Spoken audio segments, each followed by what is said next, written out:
Hi guys, this is a quick video on my 2009 Harley-Davidson Dyna Street Bob with the Viking specific bags, particularly for this model.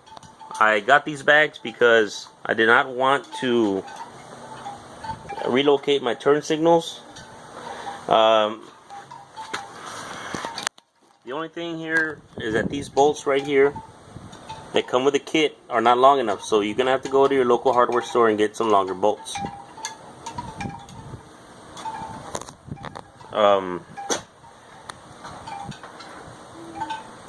These bags provide plenty of storage for me.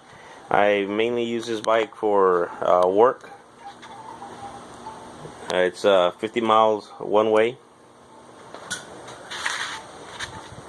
That's Daisy, by the way.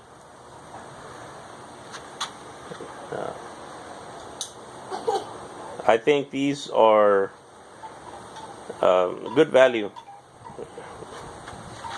Like I said, I think they look awesome. They just look awesome on my bike. Very easy install, not hard at all. Like the way that cutout area is for the shocks. Solid. Solid. Love these bags. Love them. I think it looks awesome. Thank you very much, Viking. Just, well, there you have it. My 2009 Harley-Davidson Dyna Street Bob with a Viking specific saddlebags.